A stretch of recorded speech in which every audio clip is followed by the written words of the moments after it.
Have you ever wondered why life feels so heavy, even when everything seems fine? Have you ever noticed how quickly joy slips away, leaving behind a vague sense of emptiness? Welcome back to our channel, where we unpack the deepest teachings of the Buddha and bring light to our everyday struggles.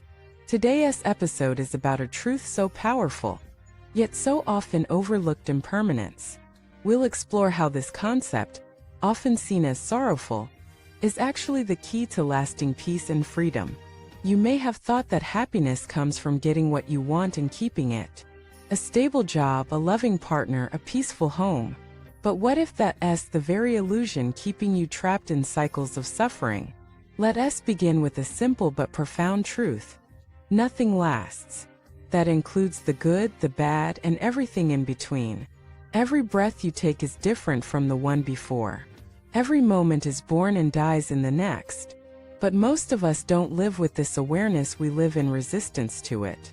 We assume that if we work hard enough, we can create something permanent in a world made of change. And when life inevitably shifts, we feel betrayed, broken, or cursed. But what if, instead of resisting impermanence, we embraced it? This is the teaching of impermanence, anicca in Pali. Not just a philosophical idea, but a deep recognition of reality. Understanding impermanence doesn't mean becoming indifferent, it means becoming free. There's a story of a woman who lost her son unexpectedly. Grief consumed her. She visited every temple and healer, searching for a way to bring him back or escape her suffering. One day, a monk handed her a single flower and said, "Before you ask the gods for miracles, find one household where no one has experienced loss." She searched for days. Every door she knocked on revealed the same thing. Loss was everywhere. That realization shattered something in her, but it also opened her eyes. She finally saw that her pain was not unique. It was human. And in that shared sorrow she found peace. Impermanence teaches us this. Your suffering is not a punishment. It's part of the flow. When we cling to anything, a relationship, a dream, a sense of self, we suffer. Because what we cling to is, by its nature, unstable. Love fades, youth withers, success changes. And yet we are taught to build our identity around these fleeting things. Real happiness, then, can never come from the temporary. It must come from understanding the temporary. Imagine holding sand in your hand. The tighter you squeeze, the more slips away. But if you relax your palm, the sand rests gently. That's how it is with life. The more you cling, the more you lose. The more you accept, the more you can truly hold.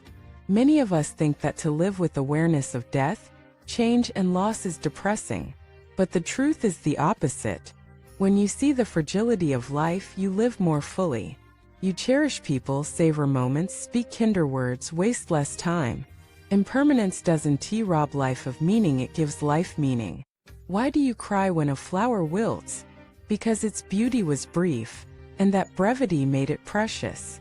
Why does a child's laughter move you? Because you know it won't last forever. When you realize that everything is passing, you stop waiting for someday. You stop saying, "I'll be happy when," and start saying, "I'm grateful now." There's another story about a man who asked a teacher, "What is the most important meditation?" The teacher replied, "Meditate on death." Shocked, the man asked, "Isn't that morbid?" The teacher smiled, "No. When you remember that time is limited, your life becomes vivid. Every act becomes sacred." So many people live as if they'll never die. They waste time chasing perfection, holding grudges, accumulating things. But when you truly remember death not as an idea, but as an ever-present truth, you live with urgency, compassion, and presence. This is not about fear. This is about love. Love for now. Love for what is. The teachings of impermanence ask us to let go of illusions. Let go of the belief that we can control outcomes. Let go of the belief that anything external can give us lasting joy. Let go of the belief that we are static, unchanging selves. Because you are not the person you were 10 years ago. You're not even the same person you were yesterday.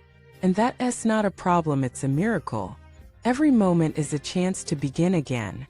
In the Tibetan tradition it is said, Contemplate death daily so that life will not catch you asleep. In Buddhist monasteries, monks contemplate death not to scare themselves, but to stay awake.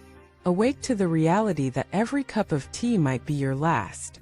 Every hug, every sunrise.